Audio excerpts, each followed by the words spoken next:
yes, they are corrupt. But the way you are handling is also not good. Because what is the source of the information? In investigations, source of information is also very important. So if you come and you say, students, what are your problems here? Then you say, the dose does not come. And then you say, arrest the dose. How have you verified that information? That the dose is always absent. So our point is, there should be due process. Get the information, subject it to scrutiny, verify the veracity of that information, refer the matter to investigative organs, let them investigate. Once they discover that there is a case to answer, arrest that person. But this impromptu, action-based, because the cameras are around, and then we want some likes, I think is wrong for the country. Because in the long run, you'll find that we shall have very many cases without evidence. So how will that solve the corruption question? This ongoing crusade and fight against corruption. We have seen, all of us as Ugandans, the ministers, and that is the executive arm of government, moving up and down in the country, and the code is expose corruption. We have seen the Minister of Works jostling with the contractors. We have seen the Minister of Tourism. We have seen the Minister of Local Government. We have seen all of them. As DP, we are interested and we support any fight that is brought against corruption. Because as our President Kenneth has already said, corruption is one of the deadly cancers that are eating up this country. And actually that is why we champion the fight against corruption in Parliament. And I think we are successful there. But what is taken to be a good thing may turn out to be a bad thing because of the foreign concerns. One, executive is taking over the oversight function of Parliament. Because under normal circumstances, the oversight function of what is done by the executive has to be done by MPs. MPs are the ones supposed to go monitor, go see what government has done.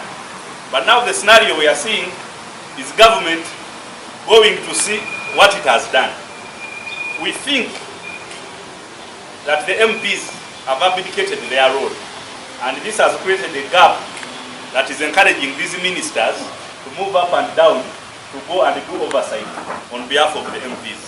We call upon our Parliament, we call upon the Speaker of Parliament and the committees of Parliament. Ugandans pay taxes and their budget allocations for you to do monitoring and for you to go out there to do supervision, see what is being done, and if there is value for money in the services provided to Ugandans. So please, don't abdicate your role, continue your oversight function, because it is a constitutional function. The other concern we have as the Democratic Party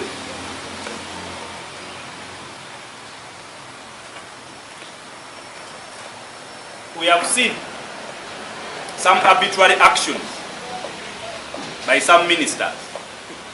He goes to a place, says this engineer is corrupt, arrest him. This one is this. I mean, everybody has a function to perform in this country. One cannot be A, cannot be B, cannot be Z. You cannot be the one accusing, you cannot be the one investigating, you cannot be the one prosecuting, passing a sentence. There has to be due process. This country has investigative bodies. We have the IGG, we have the police. So we request our very eager ministers, I use the word eager, to restrain themselves. Restrain themselves, use the investigative arms that government has set up, such that even the people you are suspecting to be be corrupt can also be undertaken through the due process. Investigations have to be taken, but you go to a school, then you ask the children, what are your problems here? That director of studies does not come, arrest. I mean, how can that be the Uganda that we want? How can that be the modus operandi of how we operate as a country? So as DP, you know we are always the first to talk about issues. We are never afraid to confront and say, no, what you are doing is wrong, what you need to do is this. So we pray and we request the executive that in this fight against corruption, let us follow the due process. Let us let other government agencies also do their work, such that at the end of the day, it becomes a collective effort and we solve this monster of corruption in our country. As I near the conclusion of the English segment, allow me in a special way talk about Uganda as a region. In the Democratic Party, we are concerned about the performance of DP in Uganda region. In the last elections, truth be told, I think we got one MP from Uganda region. We did not get an LC5 chairperson. The MPs we got sent, but the LC5 chairperson we never got. Last time we had the one from Kasanda. The number of our councillors also reduced. Of course, there are very many reasons. We did not have money as a party to support them. Some of our candidates won, but we are rigged out and we are in court now, trying to reclaim our victory, and other structural problems that we had. So, as DP, we are taking keen interest in Uganda as a region, and the management committee has set up a select committee to specifically deal with Uganda.